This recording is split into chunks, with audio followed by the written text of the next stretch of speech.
Hey guys, this is Noah Platts. A little bit about me: I'm a student at Corbin University, and today I decided I'd read you guys a fairy tale. Uh, because I like fairy tales. I think we can actually find a lot of truth in them, you know? And, another great thing is they're short, they're sweet. They're like the Instagram reels of literature. Gen Z there. Anyway, so here goes. It's an English fairy tale. It's called Tattercoats.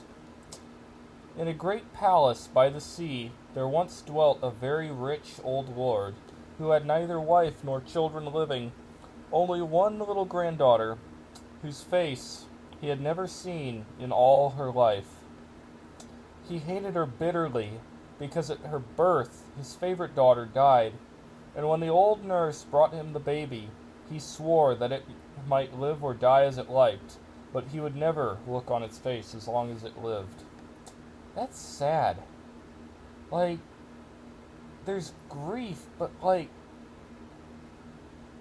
how grieved do you have to be to hate your own grandchild? I mean, just because your daughter died.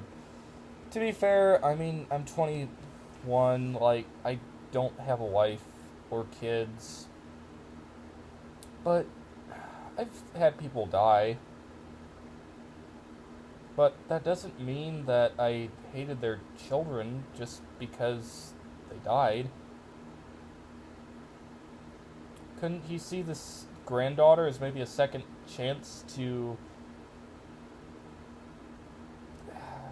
be with his daughter or something? I don't know. Just sad. So he turned his back and sat by his window, looking out over the sea, and weeping great tears for his lost daughter, till his white hair and beard grew down over his shoulders, and twined round his chair, and crept into the chinks of the floor, and his tears, dropping to the window ledge, wore a channel through the stone, and ran away in a little river to the great sea. Meanwhile, his granddaughter grew up with no one to care for her or clothe her.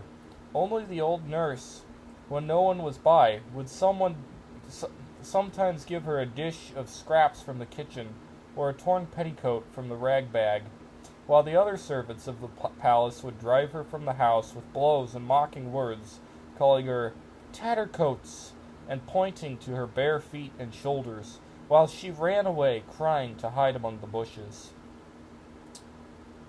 That's sad.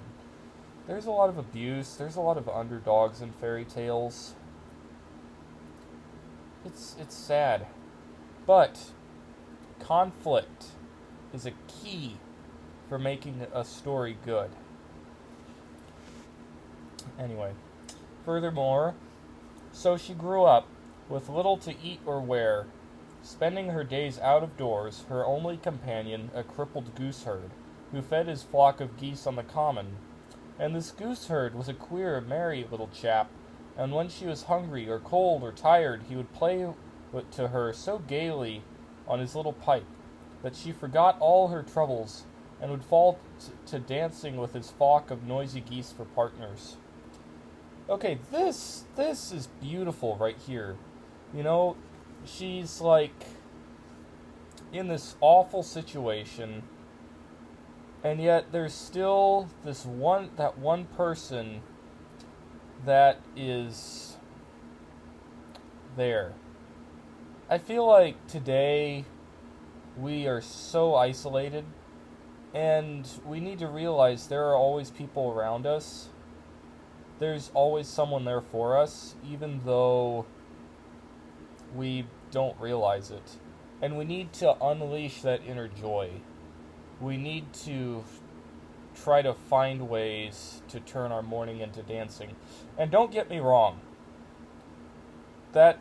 mourning's awful, and it's always really hard, but we need others around us. Anyway, back to the story. Now, one day, people told each other that the king was traveling through the land and was to give a great ball to all the lords and ladies of the country in the town nearby, and that the prince, his only son, was to choose a wife from amongst the maidens in the company. In due time, one of the royal invitations to the ball was brought to the palace by the sea, and the servants carried it up to the old lord, who still sat by his window, wrapped in his long white hair and weeping into the little river that was fed by his tears. But when he heard the king's command, he dried his eyes and bade them shears to cut him loose, for his hair had bound him a fast prisoner, and he could not move. And then he sent them for rich clothes and jewels, which he put on, and he ordered them to saddle the white horse with gold and silk, that he might ride to meet the king. But he had quite forgotten that he had a granddaughter to take to the ball. Come on, dude. Come on. Okay, anyway. Meanwhile, Tattercoats sat by the kitchen door weeping, because she could not go to see the grand doings. And when the old nurse heard her crying, she went to the lord of the palace, and begged him, Please, please, take my granddaughter with him to the king's ball. But he only frowned upon her, and he told her, Be silent. While the servants laughed and said, Ah ha ha! Tattercoats is happy in her rags, playing with the gooseherd. Let her be. It is all she is fit for.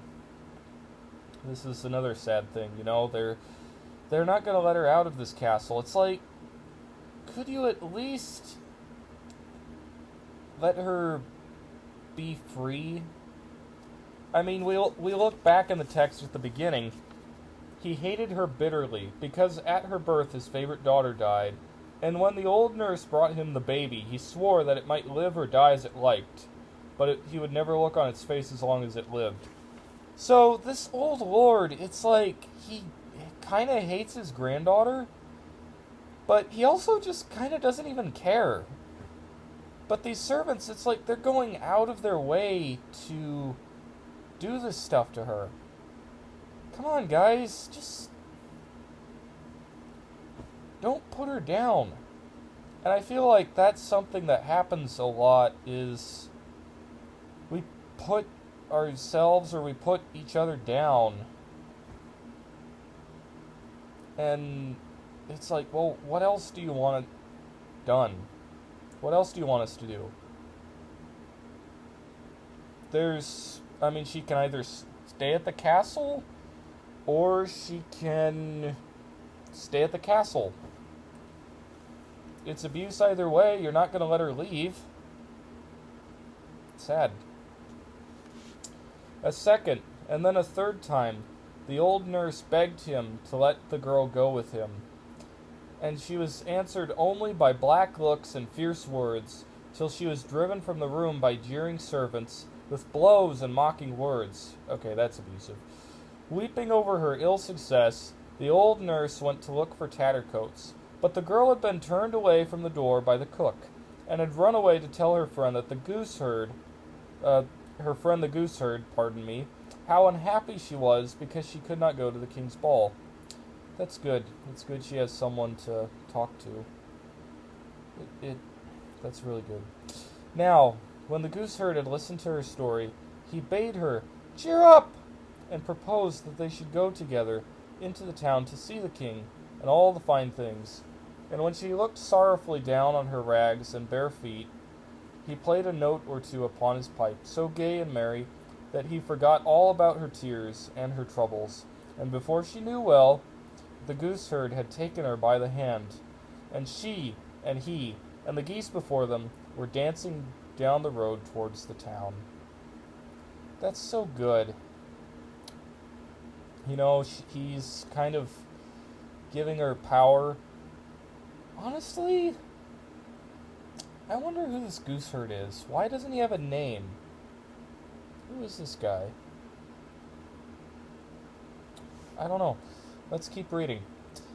Even cripples can dance when they choose, said the gooseherd. Oh. Beautiful line. Beautiful line right there. And that, I think that sums up the story so well. She is stuck in this bad situation, but he's like, hey, we're gonna make the best of this. Even cripples can dance when they choose. And for me, I need to remember that in my own life so much. I think sometimes we all do. Before they had gone very far, a handsome young man, splendidly dressed, riding up, stopped to ask the way to the castle where the king was staying. And when he found that they too were going thither, he got off his horse and walked beside them along the road. "You seem merry folk," he said, "and will be good company." That's a key that I'm starting to discover in life. I haven't gotten that far, but I have discovered if you're happy, if you want to do a good job, people generally like you and want to be around you. I need to work on that more, but that will get you far in life. That'll open doors for you that you don't realize are there. Okay, let's keep going. "Good company indeed," said the gooseherd, and played a new tune that was not a dance. Uh-oh, what? It was a curious tune, and it made the strange young man stare, and stare, and stare at Tattercoats, till he couldn't see her rags, till he couldn't, to tell the truth, see anything but her beautiful face. Then he said, "You are the most beautiful maiden in the world. Will you marry me?" That was fast. Then the gooseherd smiled to himself and played sweeter than ever. I like this guy. But Tattercoats laughed. "Not I," said she. You would be finally put to shame, and so would I be, if you took a goose girl for your wife. Go and ask one of the great ladies you will see tonight at the king's ball, and do not flout poor Tattercoats." Here's another one. Self-presentation. You know, we get down on ourselves a lot. Sometimes we need to remember, hey, we all have a worth. I think that's something that we can find here. But the more she refused him, the sweeter the pipe played, and the deeper the young man fell in love, till at last he begged her to come that night at 12 to the king's ball, just as she was, with the gooseherd and his geese, in her torn petticoat and bare feet, and see if he wouldn't dance with her before the king, and the lords and ladies, and present her to them all, as his dear and honored bride. Wow. That's... dang. Now at first Tattercoats said she would not, but then the gooseherd said, "Take fortune when it comes, little one." This is another piece of wisdom, you know? I mean, some people don't believe in luck. Some people believe in luck. But whatever it is, I think the point here is exactly what this guy's trying to say.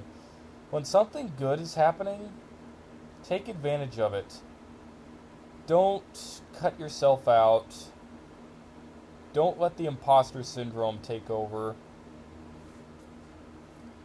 Because you can do the job that you're picked for. I think a lot of this can apply to job interviews, honestly. Someone might want to hire you, and you might be like, well, I don't think I'm really the guy for the job or the gal for the job. No. Take fortune when it comes. Anyway, furthermore. So when the night came, and the hall in the castle was full of light and music, and the lords and ladies were dancing before the king, just as the clock struck 12, Tattercoats and the gooseherd, followed by his flock of noisy geese, hissing and swaying their heads, entered at the great doors and walked straight up the ballroom, while on either side the ladies whispered, the lords laughed, and the king, seated at the far end, stared in amazement. What story do you think this sounds like? Let me know. But as they came in front of the throne, Tattercoats' lover rose from beside the king and came to meet her. Taking her by the hand, he kissed her thrice before them all and turned to the king. "Father," he said, for it was the prince himself, "I have made my choice, and here is my bride, the loveliest girl in all the land, and the sweetest as well." Before he'd finished speaking, the gooseherd had put his pipe to his lips and played a few notes that sounded like a bird singing far off in the woods. And as he played, Tattercoats' rags were changed into shining robes, sewn with glittering jewels. A golden crown lay upon her golden hair, and a flock of geese behind her became a crowd of dainty pages bearing her long train. And as the king rose to greet her as his daughter, and the trumpets sounded loudly in honor of the new princess, the people outside the street said to each other, "Ah! Now the prince has chosen for his wife the loveliest girl in all the land." But the gooseherd was never seen again, and no one knew what became of him, while the old lord went home once more to his palace by the sea, for he could not stay at the court when he had so sworn never to look upon his granddaughter's face. Back to this guy. So there he still sits by his window. If you could only see him, as you may some day, weeping more bitterly than ever, and his white hair has bound him to the stones, and the river of his tears runs away to a great sea.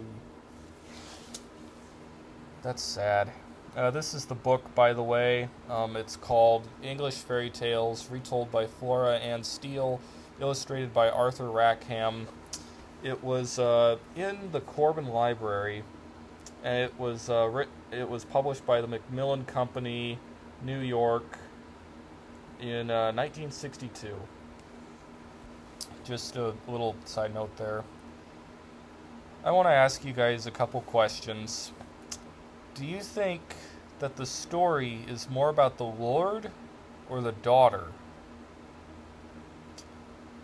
Do you think who's two people that in fiction that the gooseherd reminds you of? One can be a fairy tale and one can be a book.